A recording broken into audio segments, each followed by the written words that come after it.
Hello and welcome to Reddit on Reddit, the internet's auditory version of Reddit. I'm Nelson Allingham, joined by Michael Campbell. Now, Nelson, can I share something with you?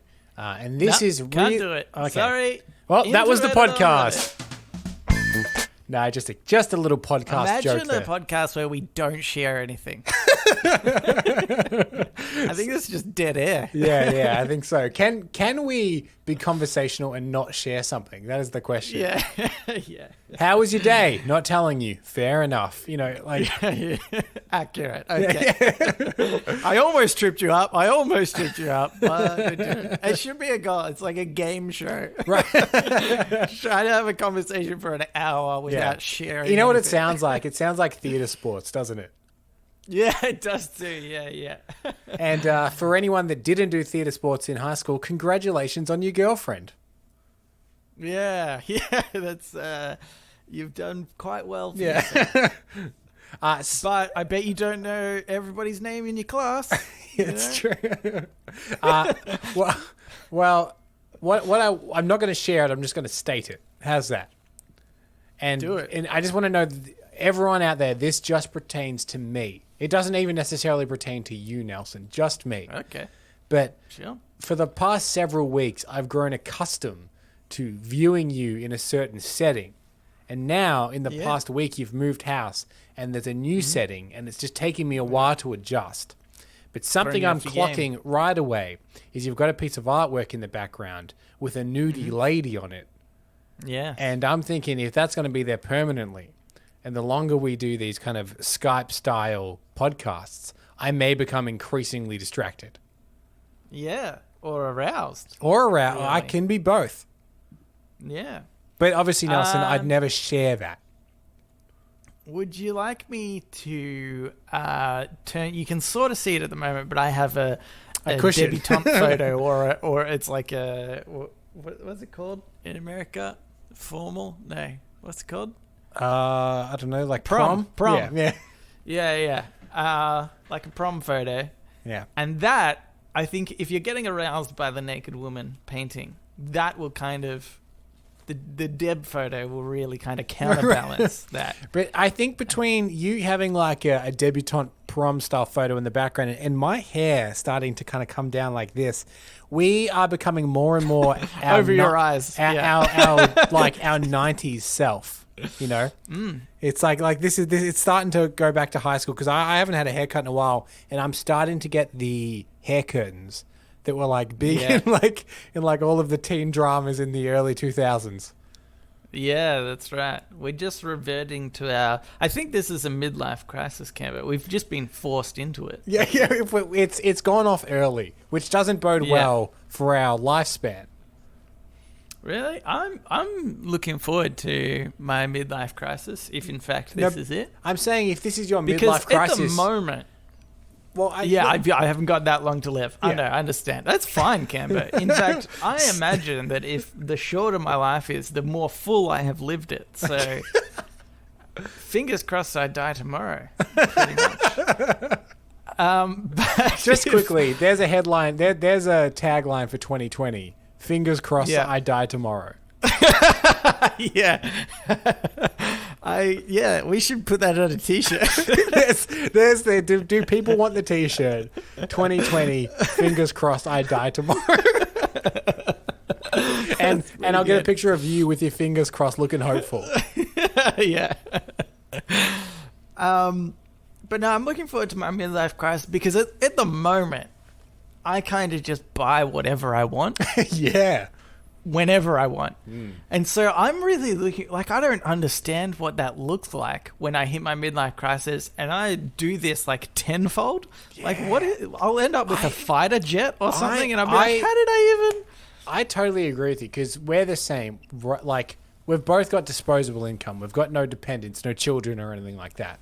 So, yeah, if you want a new phone, you go and buy a new phone. If you want to whatever. Like, it's kind of a nice luxury that we earn... You know, the average income that supports us, et cetera, et cetera. So what are the crazy purchases going to be?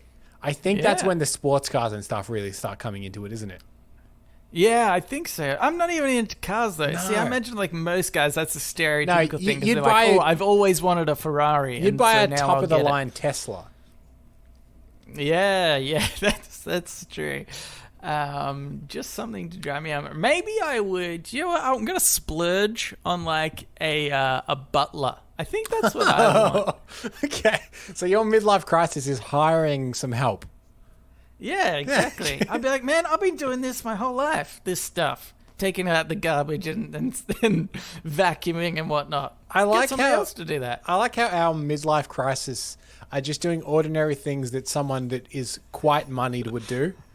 You know what? Yeah, I'm going to yeah. get some help around the house and buy myself a nice mid-range Tesla.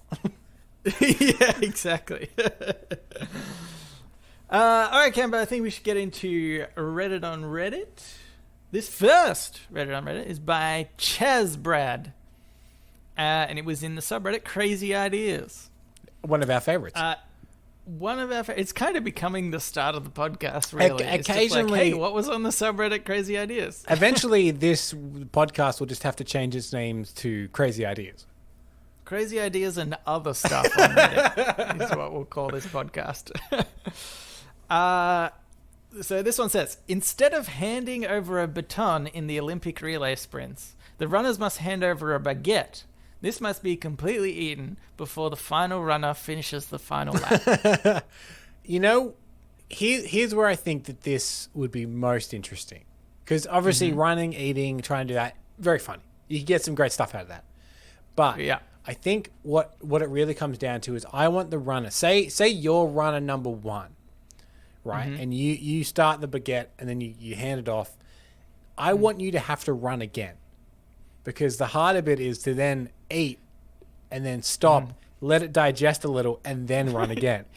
Yeah, that's a good point. What you need to do is segment the baguette into like 4 even pieces. Yeah. And so what happens is you eat it really fast, and then you run your 100 meters. And then pass it off, and then that person has to eat it, because then they're eating on the full stomach of bread. That very carby, thick bread. Nelson, loophole. Does the bread need to be fully swallowed? Or can everyone just bite off a quarter of the baguette, keep it in their mouth, and chew more leisurely? Actually, no, that's even better, okay? This is the rule of the baguette race. Is you have to bite off a quarter and have it in your mouth. But you can't eat it yet. Then you have to run the 100 meters, but by the time that you get to the next person, you have to have eaten all of that baguette. Yeah. Okay, that does make it challenging because the cheater in me immediately went, I'll run 90% of the race not having eaten the baguette, then take one big mouthful at the end and hand it off. Yeah. And as he runs, I'll start chewing. Yeah. No, you've got to chew on your way while you're running. So that last point, you can't stop either. Okay, that was my next question is, can I receive the baguette, bite it off, start chewing, wait till that's almost done, and then start running? No. But no, okay. What you've done here is you're on a boat and you found all the leaks and you've clogged them. Yeah. I've plugged them up. Okay, how about this for another Olympic sport idea involving eating a baguette at the same time? In fact, let's just make it its own thing. This is the Baguette Olympics, okay? Screw the regular Olympics. Nobody's watching that shit anymore anyway. Purely just for one single joke, I would like to extend it to just kind of bread-based Olympics. So then we could have a bunch of like bagels as the Olympic rings. Oh, okay. I'll allow it.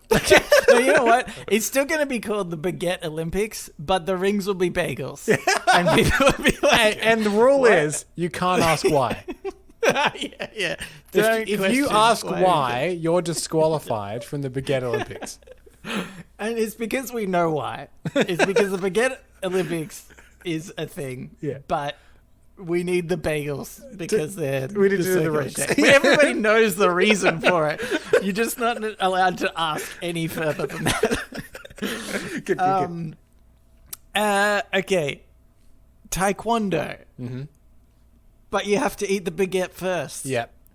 I think that would be could you imagine, right? A whole, like, this changes the game of Taekwondo so much. Yeah. Okay? The ref is like, all right, fight. And then you just have to start chowing down on this baguette, hoping to God that you can finish before the other person. Because if you finish before the other person, you can get, like, probably some free kicks in. Yeah. Or, alternatively, you could be really good at eating and dodging at the same time. Because you're not allowed to throw a kick until until you finish that thing, but you can dodge. Yeah, okay. That's the rule. Here's some things straight away that excite me about this idea. I think, any kind of fighting coverage or even like movie about fighting, there's always the shot of someone getting punched in the mouth and then little bits of blood and water coming out of their mouth. I very much like the idea of a visual of that same trope, but with crumbs and bread coming out of their mouth instead. That's the photo we've got to promote Baguette Taekwondo. Somebody getting kicked in the face with a bit of bread coming out of their mouth. And you know what the problem is, Gambo? If that does happen in a fight, you have to find that bit of bread and eat it again. It's kicked out of your mouth. Yeah, that's otherwise, you're still not allowed to throw another kick. Because otherwise, people will just kind of hold it in their mouth, hoping that the opponent will, like, kick it out. Yeah. What about... oftentimes, let's take it. I know this is true in boxing. I don't know if it's true in Taekwondo, but there are points where if the fight stops, you can go to your respective corners and maybe you'll see them getting a drink of water or whatever. Are there only other bread options available for the rest period as well? Or will you allow standard rest period stuff? Okay, the drink has to be milk, I think. Nobody's allowed water, but you can risk milk. I'm gonna say, you know, it's not exactly quench thirsting drink. You might only have a couple of sips because you're like, man, if I eat too much dairy, the rest of this fight is gonna be horrible. Yeah, I'm already full on bread. I would say you can drink milk, or if you want to have an extended break, say you get 30 seconds, but you want a whole minute. You then can have liquid, but it's chocolate milk. So it's even more of a risk of it coming back up because you've got the sugar and the dairy. Yeah. That's the problem. So every time they want to call like a timeout, you escalate the drink, the beverage that they're allowed to have. Like you upgrade to a milkshake after that, a bit of thick, got some cream in there. I think if you take more than 2 minutes, you're eating a full hot dog and a thick shake. Yeah, that's right. But I just want to pitch something else with the Baguette Olympics. You're talking about sports where people have to eat baguettes, but I'm thinking about sports where you replace things with baguette. Now, the straightaway winner is obviously fencing. But I'm going to pitch something even better. I want someone to come up for the pole vault, but instead of a pole, giant baguette.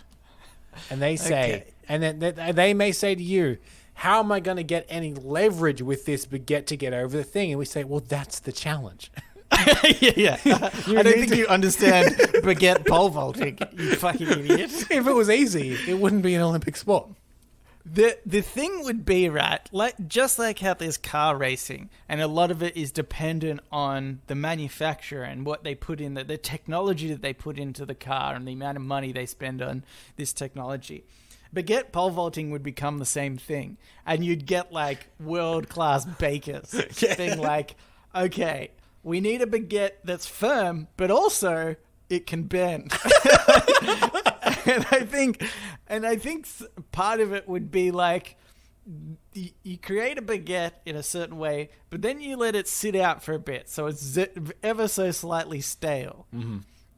Because then it's kind of firm, but it's still got enough bendiness in it. Can I just say, I think as the regulatory bodies for the Baguette Olympics, we should make the rule. I'm fine with them coming up with new ways to do it, but it does need to be inherently edible. If it's designed in such a way that it's like coated in lacquer or something like that and you couldn't eat it, stale bread, not the best to eat, but it is technically edible. No, here's the thing, Cam. Here's what you do. Is after they've pole vaulted, they have to eat their baguette pole. The whole thing. Yeah. So sometimes you don't want to make a big baguette pile either, because that'll be too hard to consume after you. It's like, oh my god, he has technically set a world record. Now, can he eat the pole? I just imagine it like some footage of the baguette shot put, where the guy just lobs it so far, and the commentator's going, and of course, bread is quite light, so he was able to throw that very far. No, I think it'd be harder. At a certain point, if something's too light, it gets carried with the wind, It needs to have like a decent amount of weight to it. But don't make it too like thick and heavy either, because you got to eat that can. You don't want to be chewing down on a rock-based baguette, I think this is. I would genuinely. I have no interest really to watch the Olympics. Yeah. Now, but I would absolutely watch Baguette Olympics. And I would say we have an ongoing, let's say, challenge. If people often like to email us and tell us subjects that we were talking about in previous episodes. And if they can trick us into a subject that we weren't talking about, then they win. And I look forward to the day I see an email saying, I was just listening to the episode where you talked at length about the Baguette Olympics. And us going, is this made up? No, see, the thing is, I will forever remember this, because from this day forth, it will be my goal to make Baguette Olympics. I think. Yeah. Somebody will be like, hey, remember that time you spoke about Baguette Olympics? And be like, yeah, the opening ceremony's tomorrow. I've been working towards this for many years now. Yeah. And here's the problem with getting this off the ground. The one problem I see is you obviously have to start with a pitch. So we'd have to put a pitch together. Part of the pitch would obviously be the logo. We immediately confuse people. I understand these are bagels. We understand that. I think it would theoretically, like, let's say we go into a board meeting, right? Mm-hmm. And we're like, okay, bear with us here. We've got a new type of Olympics, okay? And then we show them the bagel symbols, and they're like, oh, okay, they're playing on the fact that, it's rings and whatever. And then we say, okay, this is called the Baguette Olympics. And at that point, they get confused because like, oh, but you showed the bagels for the thing. Yeah, we get that. Yeah, I think then we don't no explanation. I think what we need to do to swiftly kind of patch over it and also assert ourselves as dominant in this role play.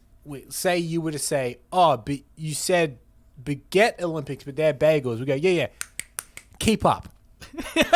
Yeah. And then we just keep going with that pitch. And immediately they're on the back foot being like, oh my God, these guys are two ahead. Yeah. They're like, oh, these guys are thinking next level. I need to keep up with them. They're coming here so confident that this is going to be the next big Olympic thing. I'm just going to start rolling with the punches. The next thing they say, I'm going to agree with. Which, thankfully, the next thing we talk about is Baguette pole vaulting. So we've already locked in probably the hardest Baguette Olympic sport to sell. And here's the thing. I'm big on the idea of going out with theoretical sponsors. Being like, Baker's Delight, they're on board. And they'll be like, are they? Probably. You would think they'd be into this. If they weren't involved, that would make them an inferior baker. Yeah. Because then we'll get Brumbies. Revolutionize bakers. You know what? In fact, I think that's how we start it. We go around to all the bakeries. It'd be like, hey, you know how everybody's getting over bread? We've got this the perfect. Yeah, we'll state that like it's a fact. You know how everybody's just getting over bread. Hey, have you sold slightly less bread this week than you did previous weeks? Don't do the maths. Just think about it. Think technically. Have you sold a little bit less bread? Yeah. Have you sold less bread? 3, 2, 1. Answer go. Yeah. So yeah, I think that's how we start. We get them all on board because what's the thing that how do they advertise themselves well? It's hard. Yeah. It's a difficult industry to sort of get into. Everybody does bread the same, but if there's just so much more to think about when it's a sport. Do you think I need to think personally here? because I don't want this to affect our pitch. But let's say we go into a bakery. Let's say in Australia, Baker's Delight is arguably the biggest chain bakery that we have. And we do the pitch, right? Just over the counter in a store. don't need to go to head office. And we pitch it and say we've nailed the teenage girl that's earning $10 an hour. We feel like we've nailed it, and we say, are you in? Also, can I get a cinnamon scroll to go? Do you think that lessens our pitch if we then order some baked goods? I think it's part of the sign-up agreement. is that we're like, hey, you win. This is a great opportunity. Also, you'll need to give us a cinnamon scroll. It's part of the... It's kind of like the... I mean, you guys know because you're in the bakery industry, but it's the equivalent of a handshake deal, you know? That's how you signify that a deal is done. It's like the investment is two-tier. The first part is $100,000 worth of investment. Second tier is a 6-pack of toffee fingers. Yeah. But I think it's a great idea. How about this? Okay. Shooting. Regular guns, boring. Yeah. How about if you could shoot baguettes? Like the t-shirt guns? Mm-hmm. Load them up with baguettes. So the baguette is the bullet. Because I was thinking baguette is like the rifle. I'm like, how do you get it to function? But I see what you're saying. You're propelling baguettes. You're propelling baguettes Are you still into a teammate's mouth that has to eat it. Yeah. Okay. Can I just emphasize, in every sport, you eventually have to eat the baguette. Okay. Obviously. Can I just say, what we should do is load up the clay target traps with bagels and shoot the bagels, but they're not part of the sport. They're just there for aesthetics. And if anyone asks us about it, we say, you know why they're there. Yeah. You know why we have the bagels as the clay target. So while one person is shooting a baguette into the other person's mouth, their teammate, there's bagels flying over. Here's the thing. You get ready with your bagel propelling weapon. You still shout, pull. The bagels swing out. You ignore them. Don't shoot the bagels. Ignore the bagels. Don't shoot the bagels. In fact, if you hit a bagel, mouth. You're disqualified immediately. Yeah, great. Okay. God damn it. This is such a good idea. Okay, but I think we should move on though into Ask Reddit. Ask Reddit. This Ask Reddit is by Salt6969. For every virgin over the age of 20 you meet, you get $1. Where do you go? Well, Nelson, what's your new bloody address? Am I right? Hey-o! It's a good one, Camby. It's a good one. You got me. It's the only joke I had, so you're going to have to carry the rest of this segment. Okay.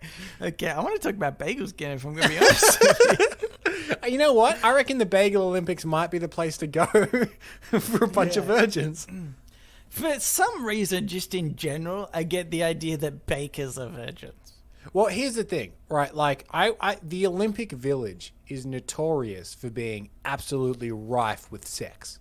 I don't know if everybody listening knows, but notoriously, Olympic villages are like full of young, attractive, physically peak athletes alone together, and they end up having a lot of sex.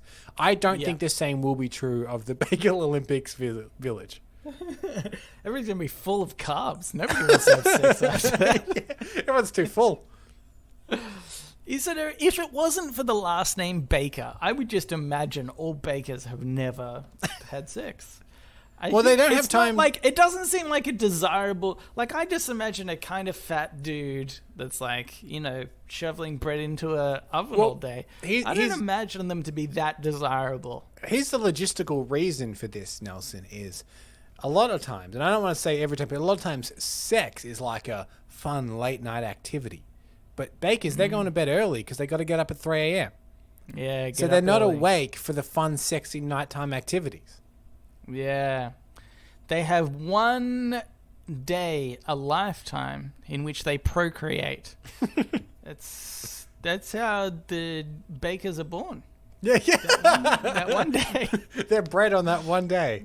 They're bred on that one day. Good work, Cambo. Yeah, good thanks. Pun. Unintentional pun.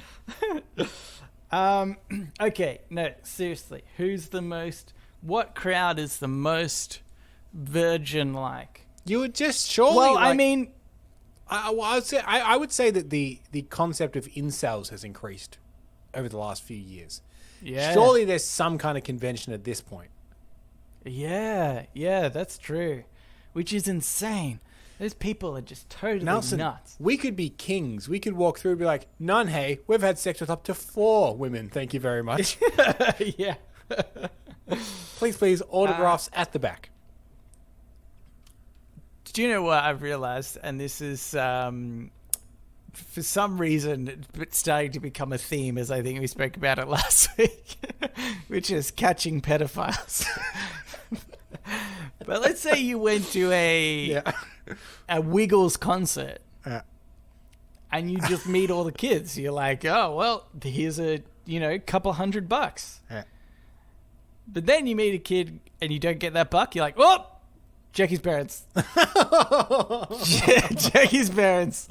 I didn't get $1. In a way, one of our favorite things to do is use this to gain the money, but also exploit it to gain money in other ways. Are you saying that you could be a real life pedophile detective, being like, bring the kid to me. If I get $1, I know they're fine. If I don't get $1 from the kid, you need to investigate. Yeah, exactly. I think that we could become heroes. Yeah, I like not having just one revenue stream, I like, the revenue stream $1 every time you meet a virgin. That's fun. Yeah. But this secondary revenue stream, which I think we could charge a premium. Mate, we could charge so much money. You could also do it if, let's say, a common joke amongst friends is that in a group, maybe one of them is a virgin and maybe one of them is a virgin. And they either need to prove or disprove it. We could be like, oh, hey, just give us $20 and we'll confirm to your friends that you are not a virgin or, that you are. Either way, whatever you want. Or we could just lie about it. Yeah, it's better. $20, we'll confirm if they're a virgin or not. Or $40, we'll tell them you're not a virgin. Yeah, exactly. I think this is the way to do it. We need to, exploit getting this superpower of sorts in any other way. Or with all the ideas we've come up with, I think we've basically rid the world of pedophiles. Do you often think about your legacy, Nelson? Sometimes I think about in 20 years' time, if anyone talks about this podcast and someone being like, is that the one that constantly talked about catching pedophiles in different ways? Yeah, that's the podcast. At least that is the legacy, rather than it's a positive legacy. Podcast about those guys who talk about pedophiles, not as good a legacy. Yeah, it's true. Catching them, that's good legacy. Noble. Yeah. I'm not saying it's a bad legacy, just not the one I imagined. It's weird to have that as a slogan at the bottom of our podcast. Yeah, there it is. Reddit on Reddit. On a t-shirt. The pedophile catchers.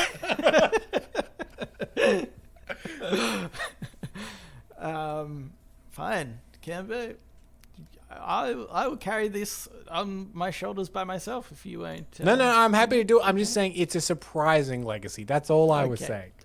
Look, Cameron, by the end of the episode, I would like you to come up with another way in which we can catch pedophiles based on the Reddit responses, okay? I'll see what I can do. Here's another one. This is by Dionut 96. Dino Nut, I'm going to say. Men of Reddit, how do you stop excessive dripping after peeing? Look, if I could answer this, if we could answer this, Nelson, we'd be millionaires. Yeah. Because we would sell the solution to this problem that has plagued men since time immemorial. Yeah, that's right. I mean, other than... You can stop it. It's just about a good way to stop it. That's the real problem. Yeah. I quite often will just take my pants off completely and just sort of air it out after a while. Yeah. You know? Yeah. What you need is a hand dryer in your personal bathroom, Nelson. Take the pants off. After you urinate, pop it under the hand dryer. Oh my God! Wait a second. Is this like? Oh my God! I think you've come up with a genius invention. What if instead of a bidet, you have a similar sort of thing that's just like a wiener dryer? Yeah. So what you're pitching is the cock dryer, like the bespoke in-house cock dryer. Yeah. And I guess it's roughly waist height on the wall. A little. Do you insert it in? Is it like you dip it in? You have to think about what's most comfortable to do. You know, you need to go to sell to the market on the way that they would want to, you know, do it. So, because even like a bidet, right, squirting water up your butt seems like a funny thing to do. So I think, like, what is the most natural way? How would you want to? In fact, I don't think I want my wiener to touch anything. Okay. Here's the thing. I think I want to be handless. Like, I don't even have to touch my wiener. I can just sort of dangle it over something. Here's the thing. Here's what it needs to be, I think, is you can buy those combination toilets with a bidet. I almost said baguette. You can buy the just combination. FYI, in the Olympic Village, all the toilets have a baguette. Yeah. You can buy the combination toilets with the bidet installed, right? And I think that is where they really start rising in popularity because you don't need to move. So we need something that can be built into a toilet. So like a little device that comes out. So say you press a button and it comes out from maybe the back of the bowl and shoots hot air up. Yeah. Here's the thing I'm worried about. It going off while you're sitting down and it getting up your asshole. Hot air up the asshole does seem like it's a danger. I'll be honest. I would feel more comfortable with hot air up the asshole than water up the asshole. Even though water is obviously the normal thing. I just feel like a bit of wind up there. That's fine. Let's break this down. Why is it that you think that? Because it's just wind. It's just air. Don't you think it's not anything material? Maybe it's just I've lived too sheltered a life that I feel like the sensation of hot air blowing up my asshole would be. It would it's not even that it would be like unpleasant. It'd just be such a surprise. You'd be like, oh, you know. Yeah, I mean, I guess so. I just think in comparison of water touching my butthole, like squirting up into my butthole, or just air, I would choose the air every time. All right, Nelson, we need to A/B test this. Okay. Are we getting people to write in? Is that what we're talking about? No. We'll need to try both of these. At some point in the week, squirt some water in your asshole and then blow a hairdryer in your asshole. Let me know which is better. Okay, all right. I'm going to need to buy a hairdryer. Yeah, that's fine. This experiment alone. Because I also like the idea that because Stacey, your girlfriend, listens to this podcast, that just later on in the week she has the hairdryer stuff up in the bathroom. Gabbo, hey! I like the interaction. I like the interaction that, like, were we allowed to go down to the store, you're buying like a kind of a cheap hairdryer and maybe the shop assistant's like, oh, this actually isn't that great a hairdryer. You're like, doesn't matter. I'm using it to blow hot air up my asshole. Yeah. In fact, I want your cheapest one. Like, I don't want to spend too much money blowing the hair up my asshole. Anyway, this wasn't the whole thing at all. Okay, this is my problem, really, is if I've got hot air blowing my wiener, and obviously it's a comfortable amount of hot air. What if that just flings like a little bit of urine left off up into my face? Yeah, okay, yeah. The blowing is a real danger. It needs to be... Could it be a sucking? Oh, okay. So it sucks the last drops out. So it's like just a vacuum. little vacuum. Yeah, I do fear my penis will get caught in it. Well, I was imagining a very small vacuum, which says a lot about you, Cambo.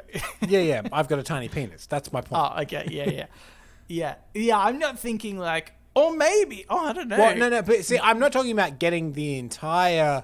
Again, I'm thinking about legacy right now. I'm not talking about getting the entire penis within the vacuum. I'm talking about getting a bit of skin of the penis caught in the vacuum and then it, sucks up. Yeah. So maybe it should be the size of like a normal vacuum. Yeah, because then if your penis stick goes the in whole it, thing in. yeah. Because then obviously like Because then all stuck. It's not going to suck it all. Yeah. We've all stuck our dicks in a vacuum and we know it's fine. Can I ask, just genuinely, and it's totally okay, have you done that before? No, I haven't. Okay. I was just wondering whether one of those things where like actually maybe a lot of people have, sorry. and I just should point out the one that doesn't do that. that statement was in jest. Okay. No, I'm just wondering. You sometimes you need to ask these things. Hey, is it common for all guys? And here's the it's thing. like peeing in the shower. Everybody pees in the shower. I peed in the shower. Nobody wants to talk. Nobody wants to talk about it. Yeah. But has everybody put their dick in a vacuum? Here's what I really hate about myself is if I had have done it, I definitely would have told you. Like when you asked me, even though we know this goes out to other people that we don't know, I definitely would have told you. Which really makes me think a lot about myself. Yeah. I'm just what surprises me more is that I haven't. Like a younger version, a younger, hornier Nelson going through puberty. Why didn't he ever think to put his dick in a vacuum and turn it on? Because there's I think a slight theory there that it could be enjoyable, perhaps. Not real. I don't know. Probably not. Here's another fun visual for you, Nelson. Yeah, it's a reoccurring theme that we have of imagining Stacey's reaction. So you mentioned, well, what if she hears the hairdryer go off? Now, for her birthday recently, I just brought her a new kind of like high-end Dyson vacuum. Oh, and one day if I'm like, don't worry, Stacey. Yeah, well, that's a whole other thing. Before I gave it to her for like weeks, I'm like, I'm so unsure about this present I'm about to give you. Because I think it is something you want, but I feel a bit weird about doing it. You should have also bought her a drill as well. Yeah. Just to counterbalance. Yeah, that's a good point. But I like the idea. It's totally fun. I like the idea of maybe one day sidling up to her and be like, don't worry, Stacey, I'll do the vacuuming this week. She's like, the fuck you will. Yeah. Anyway, solved it. Solved the problem. Okay, but let's move on. Let's get into Today I Advice. So now it's time for Today I Learned.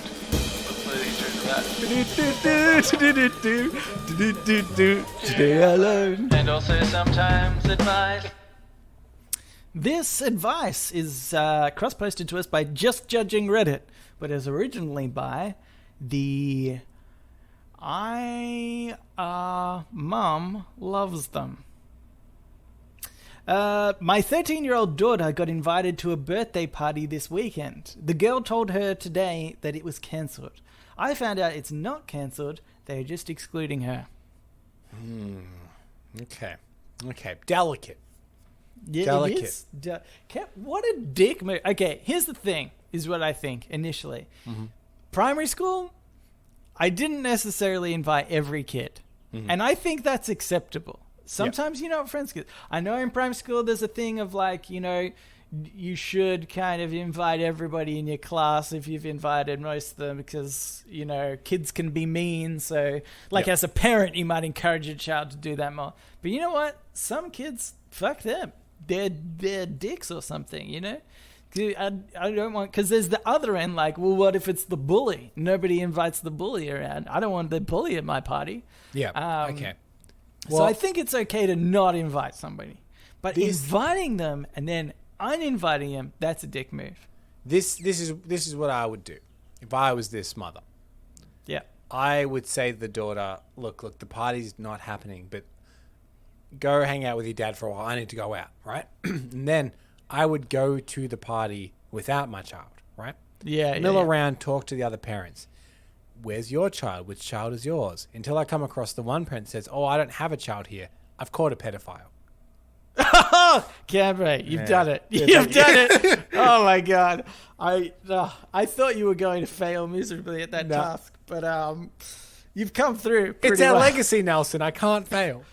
Sure, pedophile catches.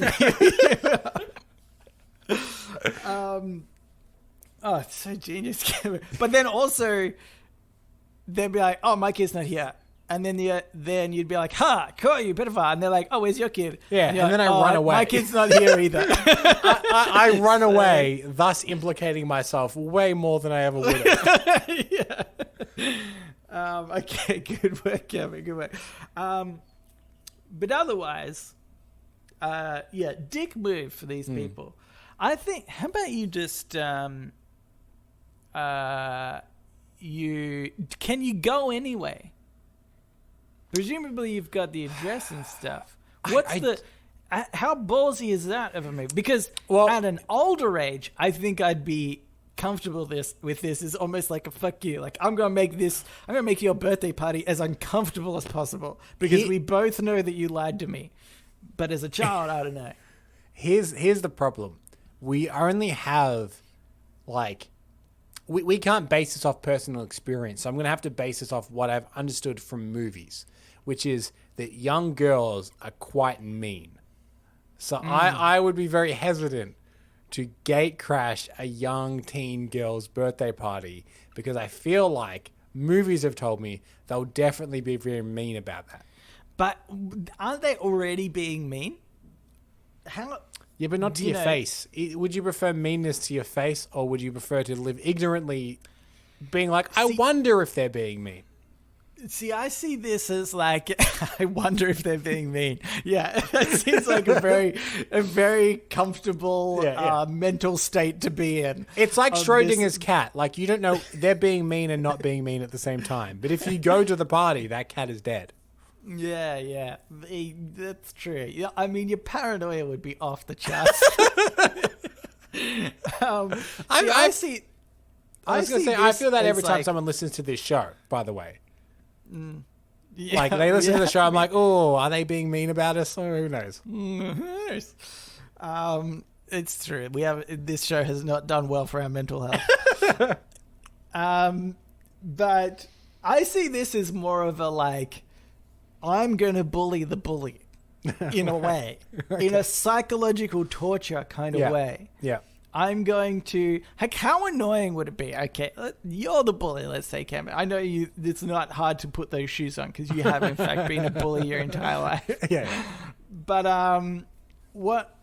so what if the person you're trying to bully just hangs around, is annoying, like doesn't invite you to birthday party, and then they turn up and you're like, oh, I didn't even want them there, and then they're there, and then you go to school and they hang out and they have lunch with you. What is like, and then your entire life is just trying to escape this person.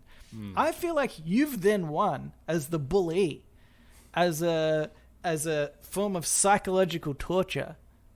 I think that's how you get back. You're saying the bullied becomes the bully.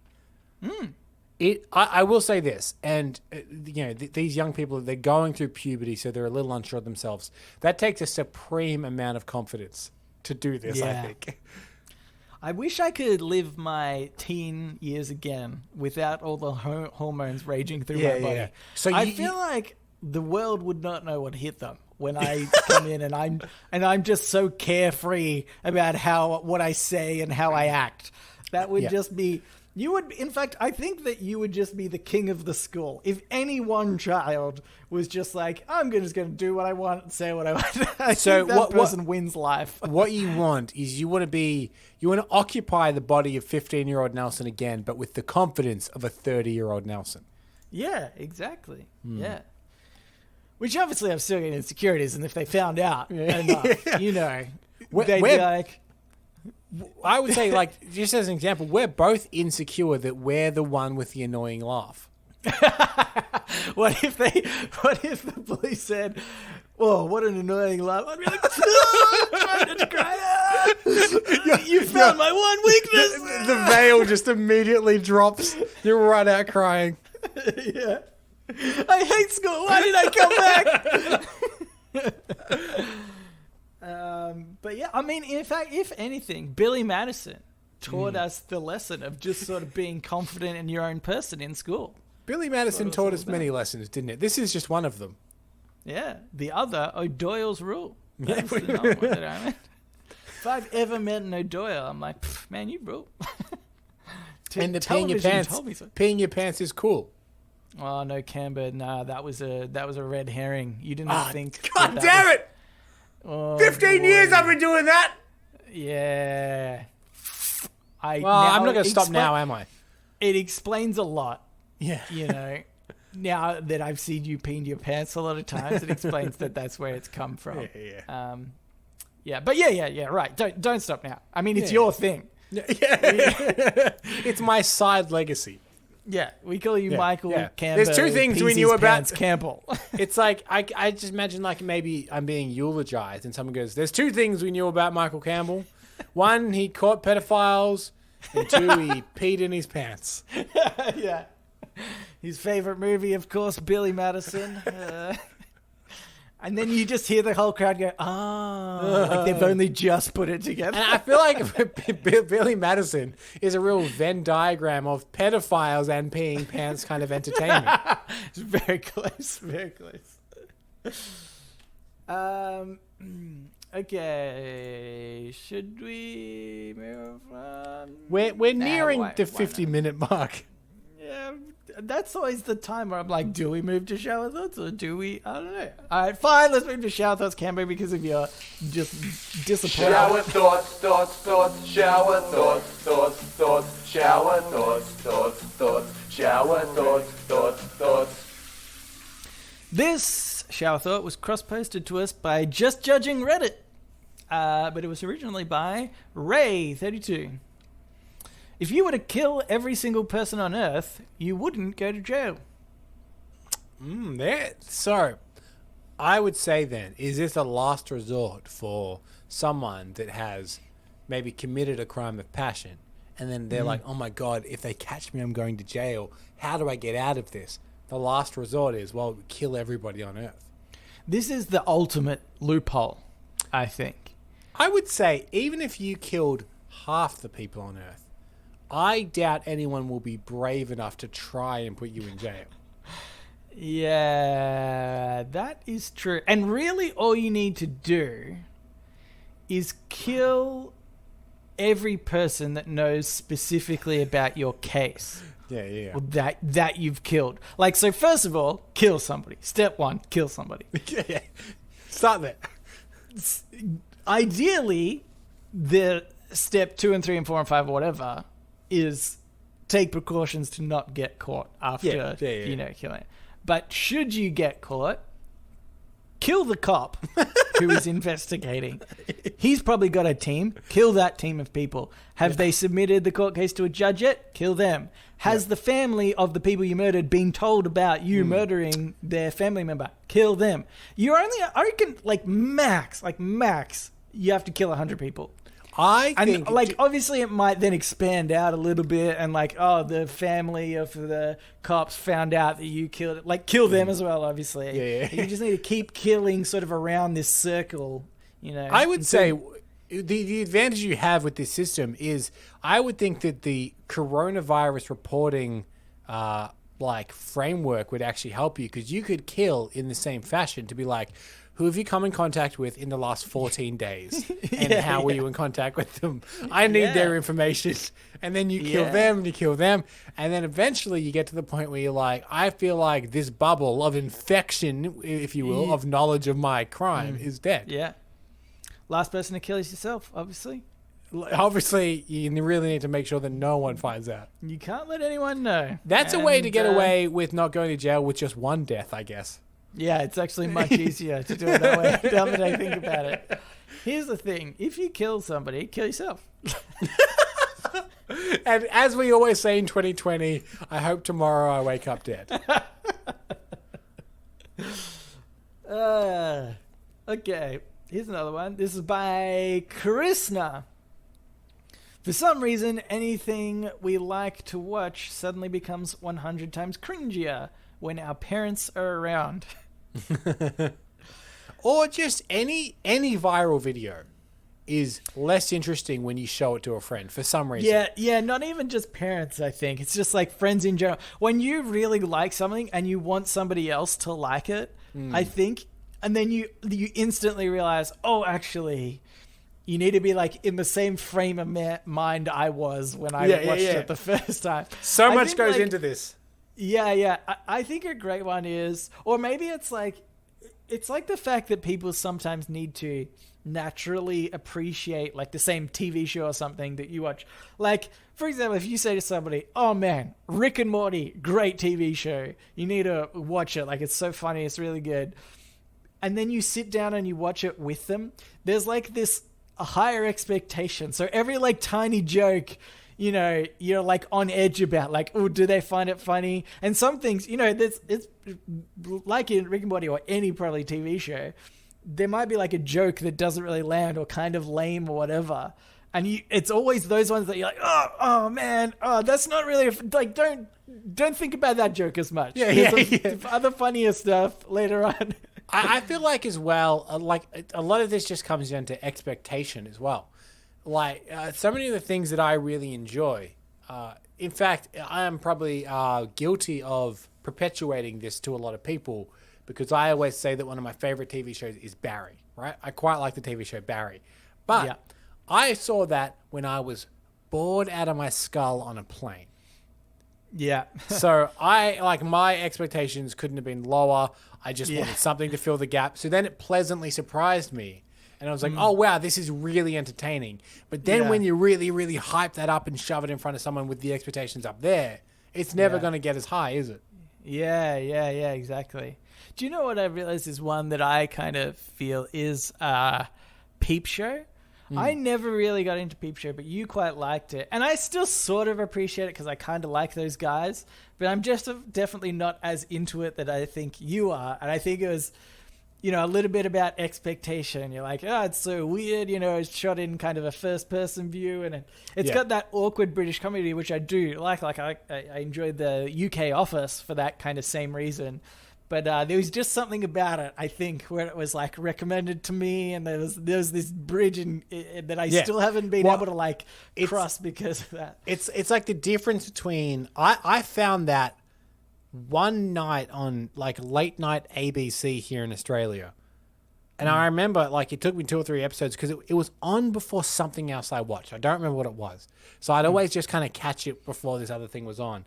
And it took 2 or 3 episodes, me being like, "What is this?" And then eventually it grew on me. But then when you come at it now, it's like a critically acclaimed, award-winning show now, and you go into it with all that baggage and all of that expectation, and you just go, "This is a bit weird." Yeah, exactly. Yeah. Sort of this as well.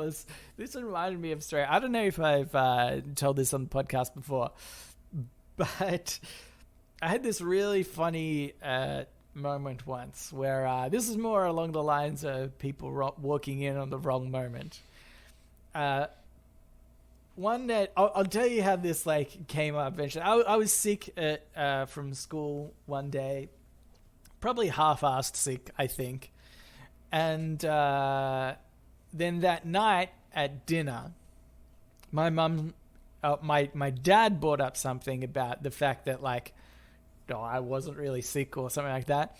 And then casually mentioned something along the lines of me watching porn on the TV in the lounge room while I was meant to be sick. Mm-hmm.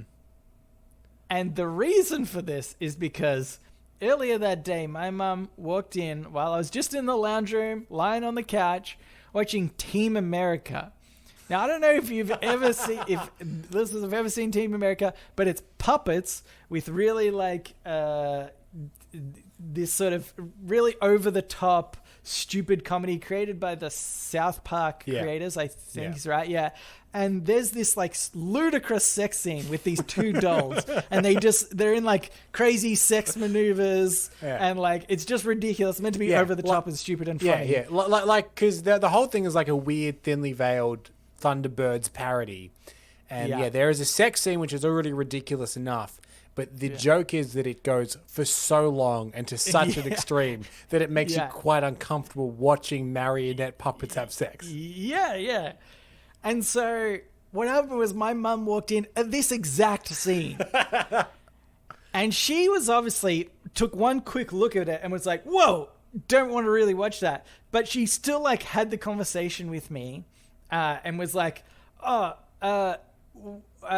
are you watching? And I was like, I don't know. I might have even said Team America. Like, I don't know.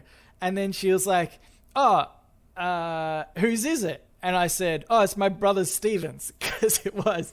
And then she said, so you got it out of his room, did you? And I was like, no, it was just on the table. And so this whole conversation, I'm like, this is pretty normal. This whole time she's thinking it's porn. Like, I've gone to my brother's room, grabbing out a DVD of porn, put it on the lounge room TV, just playing it blatantly. Volume while she's up. Still in the house. Yeah. But she, like, didn't look back at the TV once, obviously. That's what fascinates me, is it's all a glimpse, and she's been too, reserved to glimpse again. Yeah. And then she's obviously told my dad or something when he got home. And so when I was at the dinner table, my dad was like, watching porn on the TV. I was like, what? I was like, burst out laughing. I was like, I watched Team America, which my dad had actually seen. And I was like, the sex scene in that? And he's like, And then my mum was like trying to defend the fact that it was like still porn. And my dad's like, no, it's just a stupid like cartoon thing. But, just remind me of that point. Okay, here's another one. This is by the Energy Vampire 1. You know you've led a successful life when your obituary says you were assassinated instead of murdered. Assassinated. That does have a nice ring to it, doesn't it? It sounds cool. It sounds like... I think the problem is, though, if you're a successful person, you need to be killed not just because you're a successful person, but you're in the prime of your success, I think. Yeah. Because, like, let's say, for example, JFK, right, assassinated. In his prime, about to make a whole bunch of changes, to the world. What if he did all those things, then retired, and then was murdered? I feel like you'd be like, JFK was murdered because nothing was going on at the time in his life. Yep. And, it's like, no, this was like a point in time that was very important. He was Martin Luther King, Abraham Lincoln, you're right. They're all in positions of power when they were murdered. But if they had retired from the positions of power and had lived a quaint little life afterwards and then were killed, they would be murdered. Yeah. It's like assassination stops something, Yeah. It stops the heart. It stops the life of the person. I would say there are 3 tiers of things you could be in order of how you would want them to be in your obituary. Assassinated, that's pretty good. That's top tier. If you're assassinated, someone wanted to stop you because you were powerful. Yeah. Murdered, that's your run-of-the-mill. You and I could be murdered. You know what I mean? Boring. Everyone can be murdered. Yeah. The other bottom is executed. Because if someone was executed, you're like, oh, what do they do? You know what I mean? It's like, people are like, this guy should die. Just to be clear. Several people have agreed you should die. Everybody agreed, on this execution of this person. That's sort of not, because you can execute, for example, like a prisoner of war. They would normally be executed, but they might not necessarily be bad. They haven't done a bad thing, but just like in the circumstances that they were executed by like the baddies potentially. If that was okay, I see what you're saying. I think the difference between I would say a murder and an execution is more than one person agreeing on it. Would you agree with that? A murder, you're like, I'm going to go murder this guy. He's dead. But I'm saying to you, look, because of this X reason, this person is dead. And you go, I agree. Let's organize it. We will set a time and a date to kill this person. Whereas a murder is a little less so. So if you and I said, okay, we're going to bust into my neighbor's house and kill them, and we do that, that's an execution? No, not because a murder. That I feel like that isn't a formal enough. I feel like an execution is more of a formal event, right? Okay. I have brought this to you saying this is my judgment that they should die. You've been like, I agree. Next Tuesday at 3 p.m. he will die. Yeah. We can put and the person probably knows they're dying as well. You know, is that it? The person dying is in on it. They are aware. They're aware of the time and place of their death, because you're like, just to be clear, we will kill you at 3 p.m. on Tuesday, and they're like, oh, there's nothing I can do about this. Whereas a murder, they're not involved. Oh my God, I think you've hit the nail on the head. An execution is if you know you're going to die, then you're going to be executed. Yeah. This is genius. I think that's the best explanation I've heard of the two. Okay, Kemba, I think we should finally move on into the Ask Me Anything, where listeners of the show, just like you, listener, can write in and ask us anything you want. As an example, we have one here from Jeremy. It says, hello, gentlemen. I apologize for not keeping you up to date on news as your Chicago and homo-gay correspondent. It was sunny in Chicago the other day, and it was quite nice. I walked for a bit and hatched some Pokemon eggs. And while this is not news, I did suck at first dick before I had my first kiss. I hope these updates are sufficient. Your Chicago and gay-ass correspondent, Jeremy. Now, I just want to point out, Jeremy titled this email AMA Question 4. I did not... I'm confused of the question. Yeah. I would say all he needed to do is add a question mark to the end of the sentence. While this is not news, I did suck my first dick before I had my first kiss. Yes. Yes. I walked for a bit and had some Pokemon eggs? Yes. Actually, he did say, I hope these updates are sufficient. That's probably the question. What he's done here... Are these updates sufficient? What he's done here is, because the segment is AMA, or AUA technically, ask us anything. But what he's done here is TUA, tell us anything. Okay, We're not against it. You can tell us whatever you want. We're all for it. But just label the email TUA. Okay, this is really important. Okay. Announcement to all listeners. Hang on. Thank you, Gambit. I don't have anything for podnapping next week. I have a few vague ideas. What I would like to do is the segment Tell Us Anything. So between now, you listening to this episode, and next Monday or Sunday, write in with the subject email TUA. Yeah. And that's going to be my segment. I need no questions. Absolutely zero questions. Okay? Yeah. Just tell us anything. That's it. I use it as like a venting system. Like if you've got something that you've wanted to talk to someone about, but you have no one to talk to about. Like for example, I'll use myself as an example. I've recently read like an exorbitant amount of Daredevil comics, and no one else I know has, so I can't talk to anyone about them. If you got something like that, tell us anything. Tell us anything. Tell us anything. Okay, that's it, Cambit. Thank you. You're welcome. Okay. I have one here from... Oh, it's from... Oh, boy. It's from... I didn't write the name down. Oh, God damn it.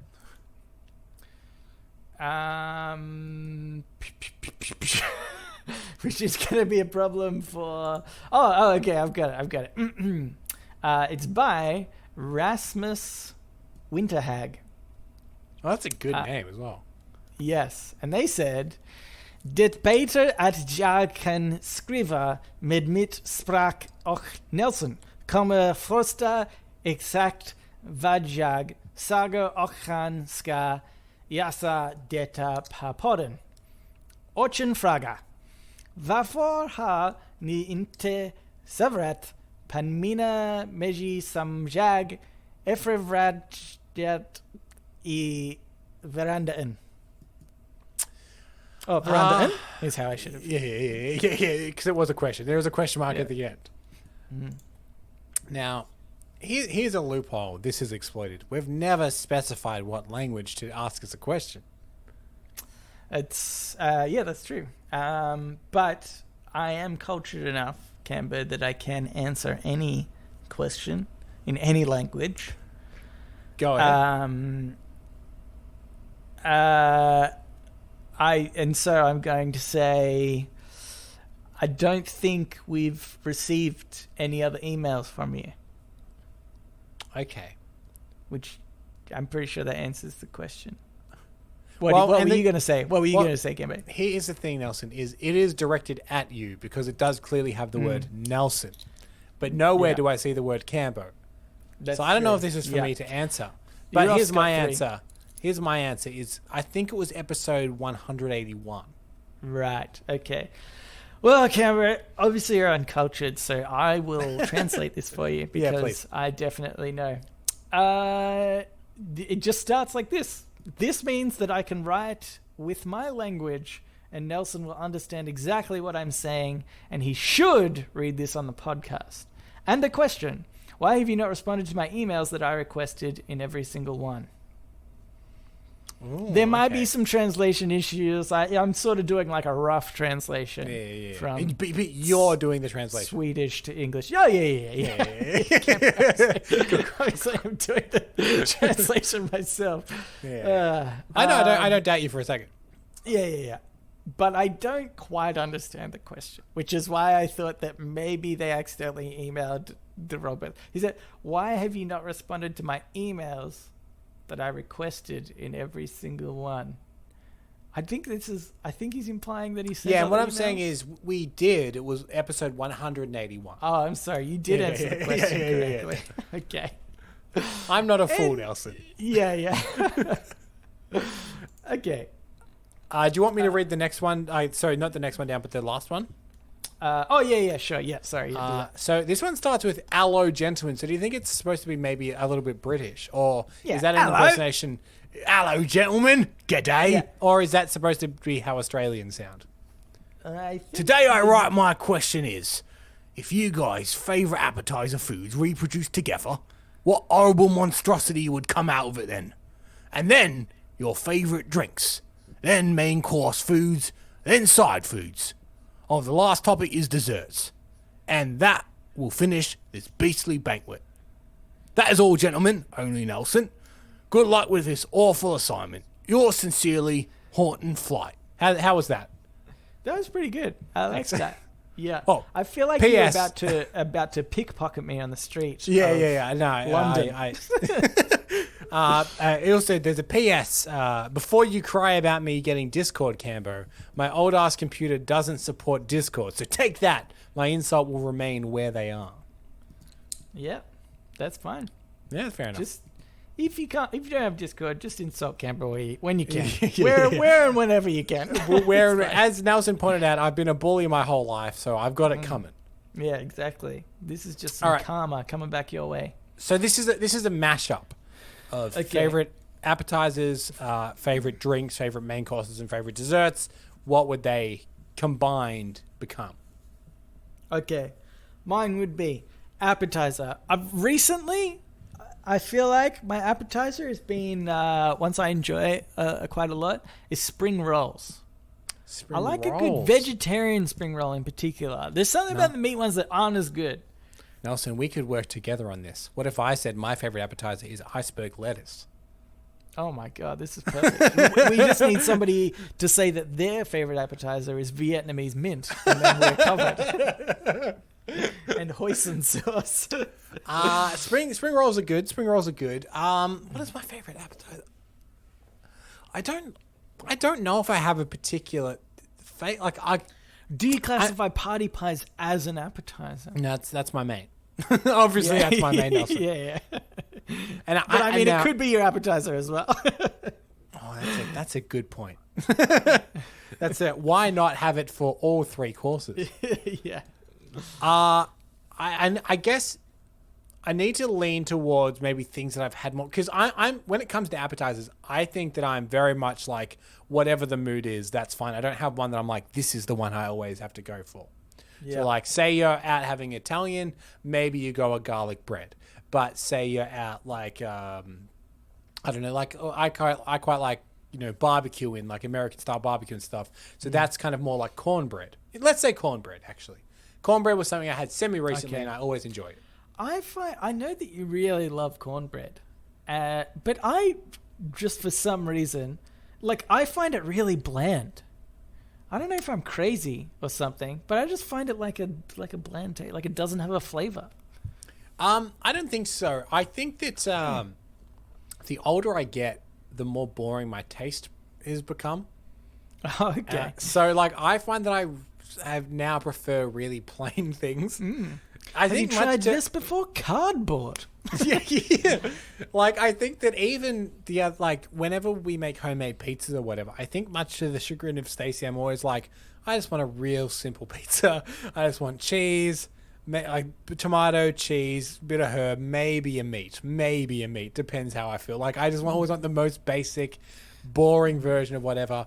I like my chocolate, like the dark, bitter chocolate that isn't too sugared. It's like it's basically cocoa with just the tiniest bit of sugar in it. Like, I feel like my taste buds have become very plain. So actually, you could remember, be right. There's something weird about you. I remember we went to this was like when we used to live together. There was a Subway downstairs for us, and I remember your standard sandwich was like a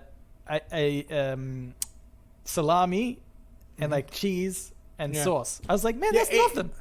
It's like a sandwich you could make at home if you weren't trying. yeah, exactly. Yeah, you've just paid triple the price for it. I just don't have the Italian herb and cheese bread. Yeah. Okay, so what's the mashup of spring rolls and cornbread? Okay. What we go into next? The main course? No, I'm saying because we need to mash these up. We need to work out if we were to put them together, what horrible monstrosity would become. Oh, advertising reproduced together. So here's the thing. Here's where my head went. Here's where my head went. If you had to combine these foods fusion style, I feel like you would bake a cornbread loaf, but the loaf is spring roll, which sounds quite nice. Yeah. Yeah, I could see that. On the other hand, just the ingredients of a cornbread in a spring roll, even. That also sounds pretty good. Yeah. It's like a cornbread with like a flaky exterior. Yeah, exactly. Yeah. Yeah, that sounds quite good. It's probably not bad. It's probably not bad. Yeah. Okay. Hey, just a reminder, nobody steal our ideas. Favorite drink. Favorite drinks. I don't know. You know, not that I don't know. The drink I drink the most is by far water. I like very rarely drink anything like that. I'm the same. I don't know. It's pretty boring. Far and away is water. But if you were going to treat yourself, what drink would you get? It would probably be Coke. I have two answers, I think. One of them will disturb you more than the other, I think. Like, as far as making this a monstrosity. Yeah. At the moment, my alcoholic drink of choice is amaretto. And I've come to, like, drink it kind of overnight sometimes. If I'm having dinner, I'll have that. That's my go-to. If I'm not having water, I'll probably have that. Yeah. But if I do want, like, a fizzy drink of some description, I always lean towards the Dr. Pepper, which you know. Oh, yeah. But actually, I do really love Dr. Pepper. In fact, okay, just a quick side story. I moved into a new neighborhood recently, And Dr. Pepper is kind of hard dish to come by, or it's become a little bit more regular. But the places that it's best to find it is bizarre market stores. There's a Asian grocery next to me that has just some weird ass shit. But it's also got Dr. Pepper, so this is definitely a good, good decision to move into this neighborhood. But I would say, like, if you were to combine Dr. Pepper and Coke, it would probably just taste like a less strong Dr. Pepper, because Dr. Pepper is just cherry cola. Yeah, and you're putting cherry cola into cola, so it's just like, oh, this is like a really weak Dr. Pepper. It maybe tastes a bit more like Coke. It'd probably be fine, I guess. Or you add Coke to amaretto. But now maybe I want to change my answer to Dr. Pepper, because I do really like that drink. But then again, let's say you go Dr. Pepper, I go amaretto. That would probably be quite nice. Yeah. How about if I went Canotto? Because that's another drink that sometimes I have, which is like an Italian soft drink. Mm-hmm. And that is quite bitter, really bitter. But that might be an interesting taste then, if you mixed it with like Dr. Pepper or something. You got this like weird bitterness and like this weird thing. I don't know. Yeah. Here's the thing. I feel like we haven't made a monstrosity yet. But let's get to the main course, because despite everything, I will choose party pies just to make this difficult. Yeah, what am I putting in the pie to make it I don't I feel like you always eat just tuna and rice. That's like a go-to dish of yours. That's my lazy man meal, I think. I wouldn't say it's like my favorite necessarily.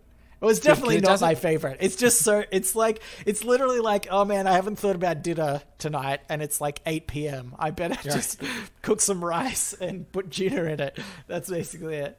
But I think, I don't know. I don't really have a favorite. I mean, I guess I eat a lot of pasta, so maybe like bolognese or something.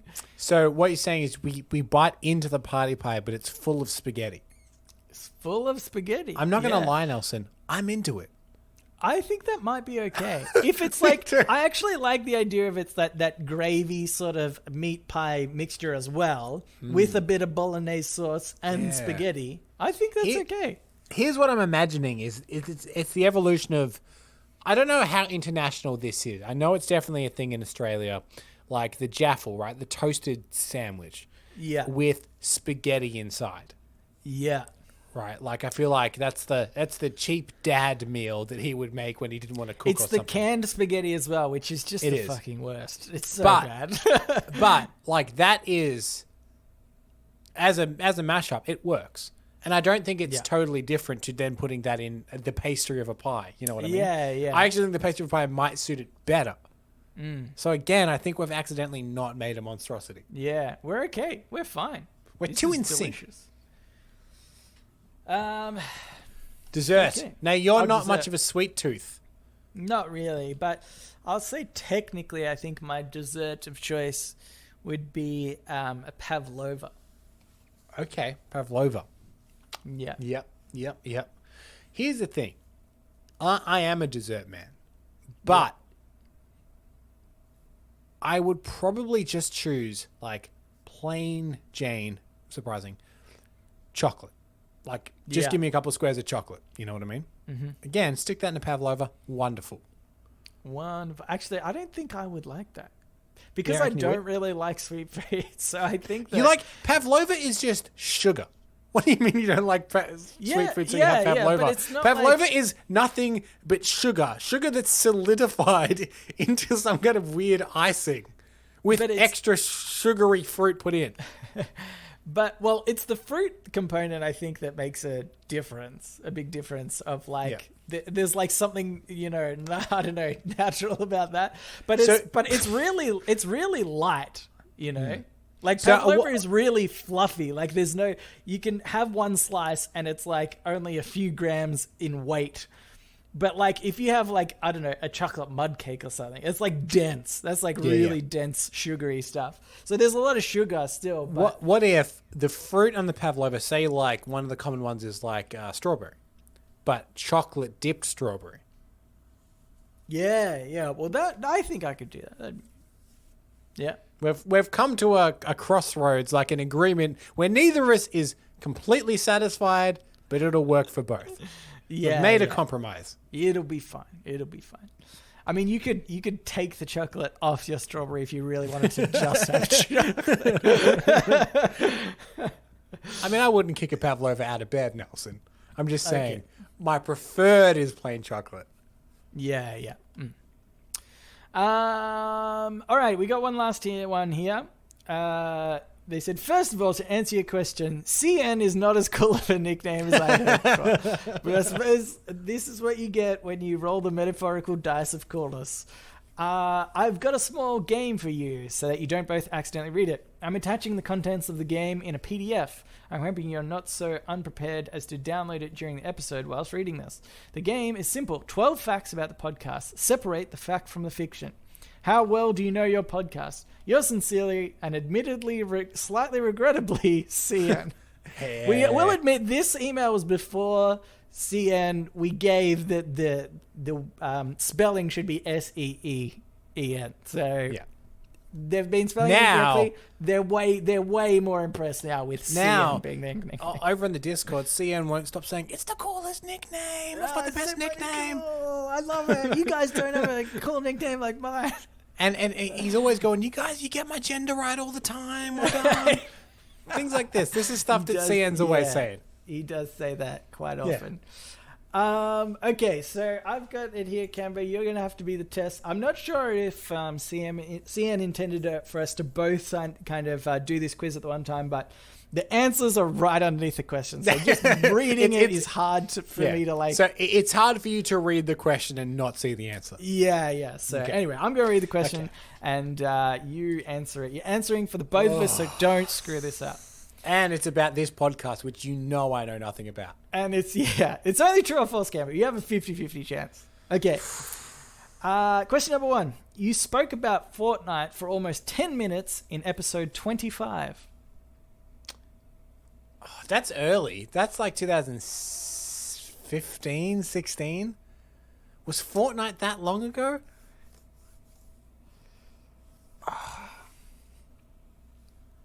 Okay. I think that maybe we did. I'm going to say true. False. Episode 25 came out on March 19th, 2017. You were so off on the year. Fortnite, before Fortnite was out. I don't have the release date. My initial thought was correct that Fortnite was too new. Yeah. The thing is, this is what's brainwashed me, is I'm constantly like, oh yeah, I guess like Inception, that's a few years old, and then you look and you're like, oh my god, that's 10 years old. Yeah. And so I thought when I was like, oh yeah, Fortnite, that's fairly new, and then I'm like in my brain like, you idiot, it's probably 10 years old, and you just didn't realize. Yeah. I don't think we've ever spoken about Fortnite. Was how I thought about this, because this one I read and thought about before I actually saw the answer for the very first time. So it is possible, Nelson. It is possible, but it's just very difficult. So I did it once and never again. Okay.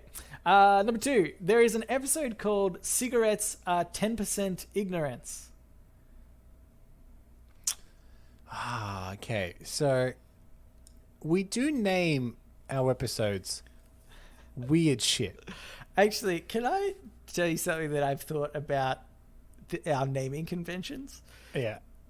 Is that I think you can tell whether you or I have created the episode title most of the time. Yeah. What do you think the tells are?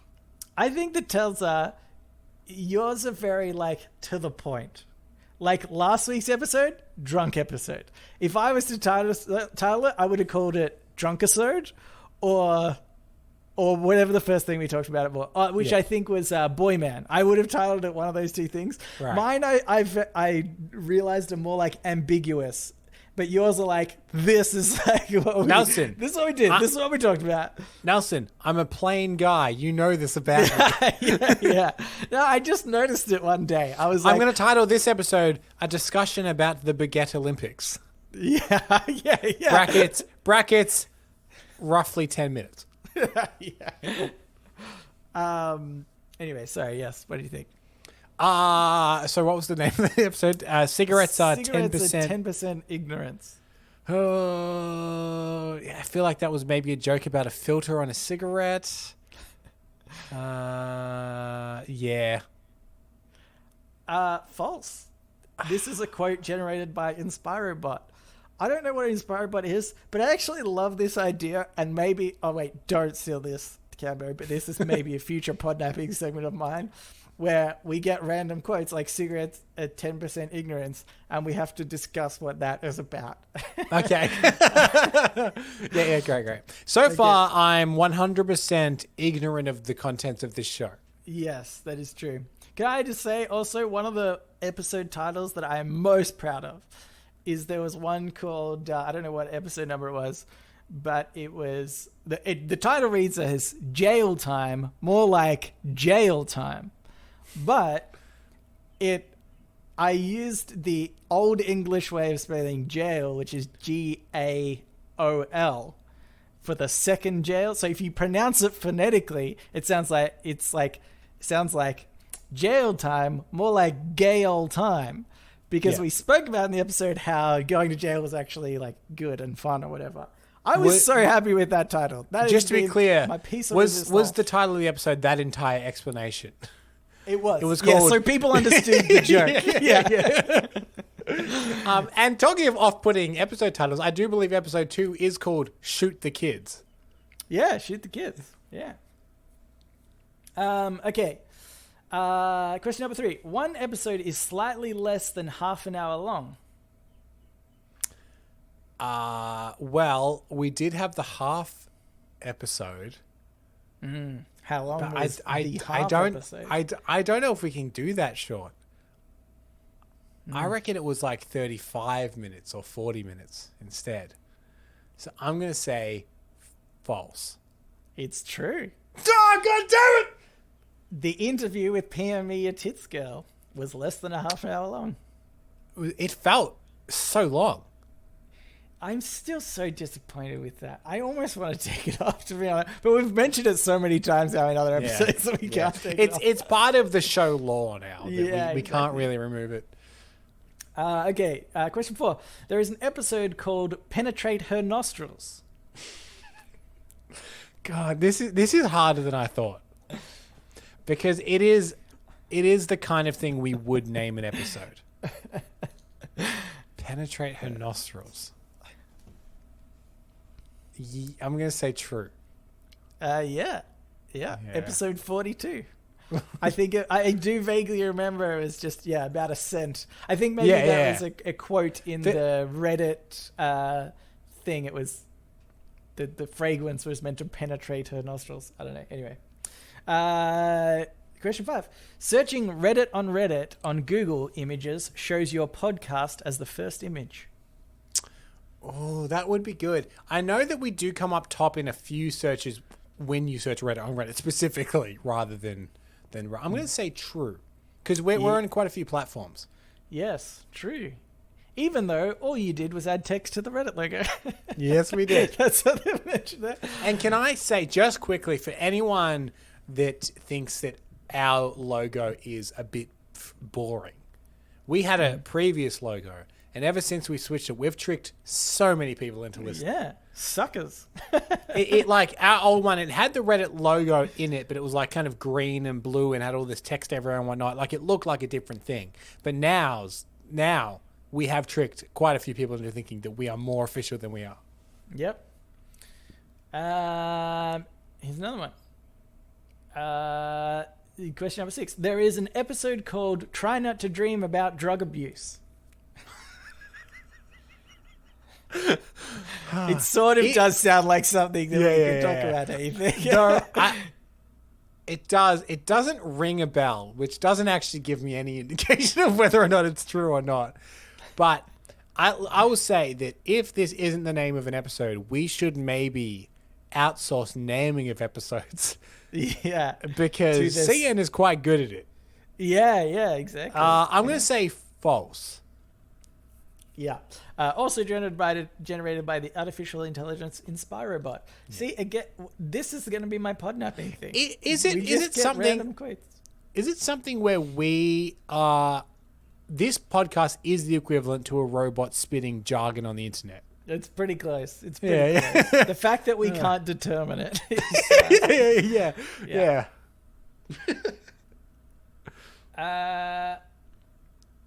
Question number 7. Episode 9, 10, and 11 are missing on Spotify. We tried to fill all the gaps. So we filled a lot of them. But it is possible that we missed some. You know what? Because it was my responsibility, I'm going to say it's probably true. It is true. And I only just noticed this. I had no idea. Because we changed some of our so best many. ones. We changed so many because it's just the file type. Yeah. And he said, true, the first 7 episodes are also missing. Wow. I had no idea. We need to fix that. Yeah. Along with 122 to 125 and 127 to 130. I thought we fixed all of these. I'm going to say it's his Spotify and not me. Yeah, it's very specific. Okay, I'm going to keep a note of this so we change that. Because we had someone write in not long ago just being like, just a heads up, these ones are missing from Spotify. And yeah, there's a certain file type that Spotify doesn't accept that all the other platforms do, and we sort them out. And it was quite an arduous, task, if you remember, Nelson. Yeah. But clearly we weren't good enough at it.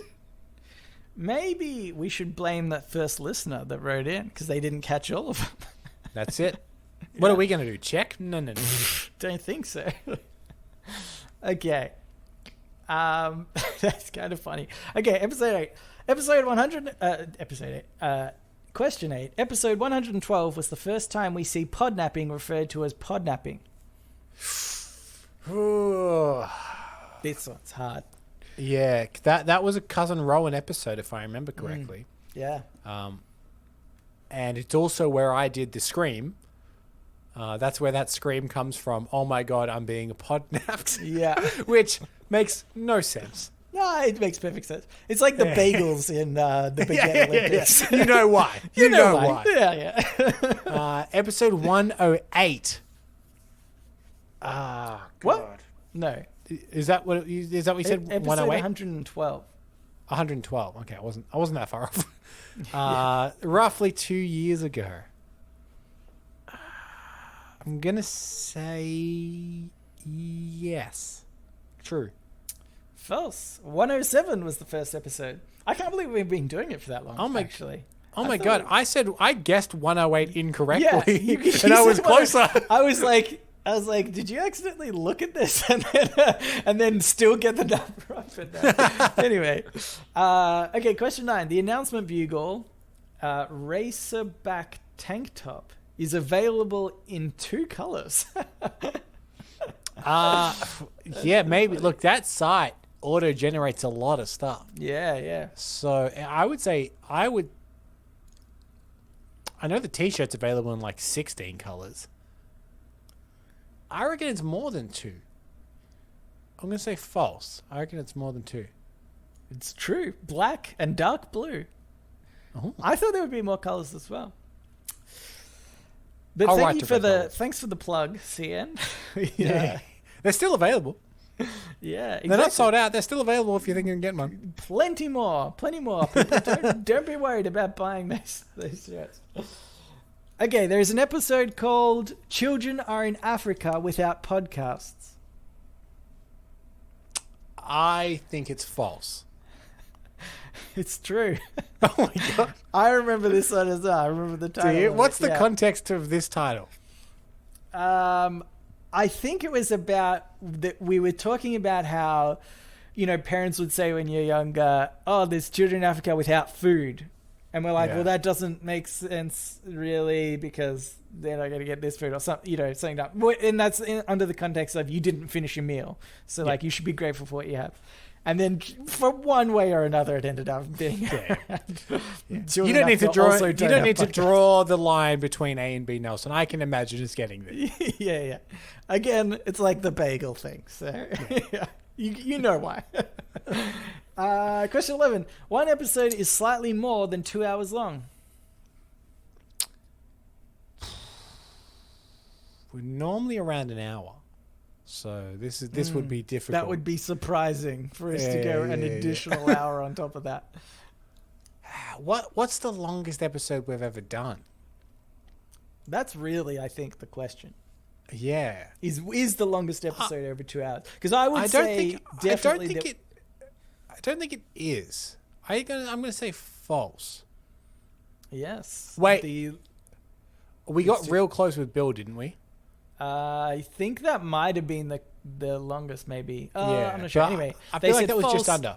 The longest episode is 1 hour and 50 minutes. Yeah, okay. So I don't know which one that was necessary, but I think it could have been the one with Bill. That was quite a long podcast. Okay. Because we did their entire podcast as podnapping. Yeah, exactly. Yeah, that's right. Okay, question 12. The special interview episode was called Special Episode 01 PM Me Your Tits Girl.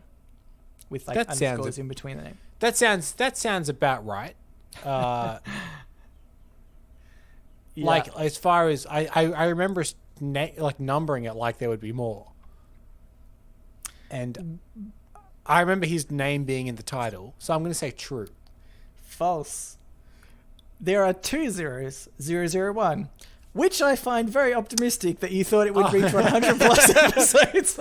Yeah. We're yet to do more special episodes, but we will. I did actually think of that as like, maybe in future we'll do like slightly different episodes. But. I will say that that I think is more just to keep consistent. From our very first episode, I think it was 3 digits. We knew we were going to get up to 100 from number 1. I think that was more just of a formatting thing to be like, the other ones are all triple digit, more than our optimism. Yeah, that's right, yeah. Okay, that was it. Thank you, Sian, for that. It's good work. Cambo, you did fucking horribly. I think I did so badly. Yeah. Can I also say just a quick thank you to everyone that emailed in with the name of their state and yes or no. We received one during the podcast, just in case you want to know, from Hal Douglas, Tasmania. Yes. And if you don't know what that's in reference to, that's from last week's podcast. Also, considering we're doing it now, Hallie also said yes. Ohio, yes. Yes. And New York with a slightly longer explanation from Hazim, which is legally, yes, it's the USA, so it's no fines or anything, people doing dumb shit, going to bars, etc. Medically, probably no unless urgent, not nearly so bad as it was a month ago. Good, so yes, we appreciate everyone keeping us abreast of whether or not you could go outside. I'm still waiting to hear from our Pluto correspondent. Can you go outside? Probably not. Fucking dangerous. No atmosphere, mate. The atmosphere. But I'm not sure. I'm not 100% sure until we, are told. So thank you, Haunting Flight, CN. I've forgotten the person's name that gave us the Swedish one. And Jeremy, if you would like to write into us, you can do so. Reddit podcast, READIT podcast @gmail.com. You can also reach us at Facebook, Twitter, and our subreddit. They're all READIT podcast. Excuse me. And if you could rate the show on whatever podcasting app you're listening to, that'd be great. Leave us a review, perhaps. If you are on Apple Podcasts, feel free to leave a review on any of the first 9 to 10 episodes just to rub it in the face of those that listen on Spotify. Yeah. Like, oh man, this is probably the best episodes out of... You can't listen to Shoot the Kids, the very episode we referenced earlier. I can't believe that. We legitimately need to change that. That's so nuts. Anyway, that's it. So thanks for listening, and we will read you later.